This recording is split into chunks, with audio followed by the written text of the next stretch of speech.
주간의 이슈를 키워드를 통해 살펴보는 주간 브리핑입니다. 첫 번째 키워드는 약국 개설 지침입니다. 보건복지부 약무정책관은 지난 19일 약국 개설 등록 업무 지침을 공개하고 향후 약국 개설 등록의 방향성을 제시했습니다. 가이드라인에서 주목할 점은 창원 경상대 대법원 판례가 크게 반영됐다는 점입니다. 창원 경상대병원과 관련한 사례를 보면 의료법인의 편의시설로 등기된 건물의 부지 중 일부를 분할해 의료기관과의 사이에 도로를 개설하고 해당 건물의 운영권을 제3자에게 임대한 후 그 건물의 약국 개설을 신청하더라도 개설할 수 없습니다. 단, 이미 개설 허가가 승인된 약국들에 대한 사후관리 지침은 추후 논의하기로 했습니다. 약사회 관계자는 가이드라인 작성 초기 당시 창원 경상대 대법원 결과가 나오기 전이다 보니 판례가 적용되지 않았으나 대한약사회의 적극적인 요구에 따라 최종 가이드라인에 포함될 수 있었다고 밝혔습니다. 두 번째 키워드는 고용 불안입니다.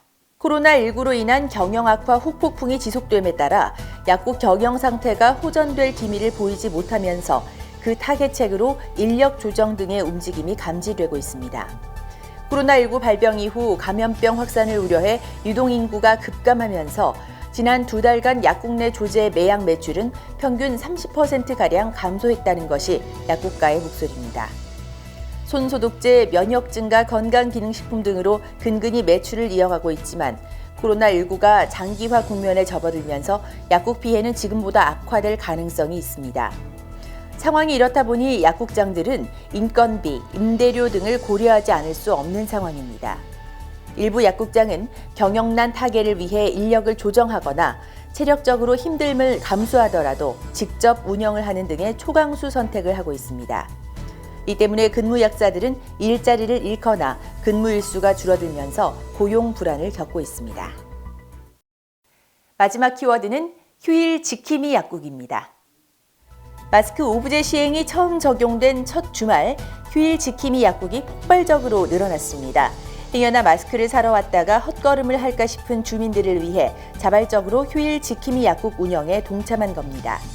지난 15일 일요일 휴일 지킴이 약국 운영에 자발적으로 동참한 약국 수는 무려 7,414곳에 달했습니다. 이는 불과 2주 전인 3월 1일 4,988곳과 비교하면 2,426곳이나 늘어난 수치입니다.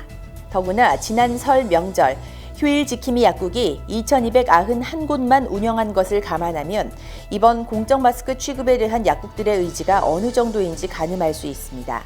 또한 국내 주요 언론들은 약사들이 주말을 반납하고 휴일 지킴이를 자처해 시민들의 불편이 크게 줄었다며 약사들의 노력에 감사하는 인터뷰를 경쟁적으로 소개하며 호평도 이어졌습니다. 지금까지 뉴스 브리핑이었습니다.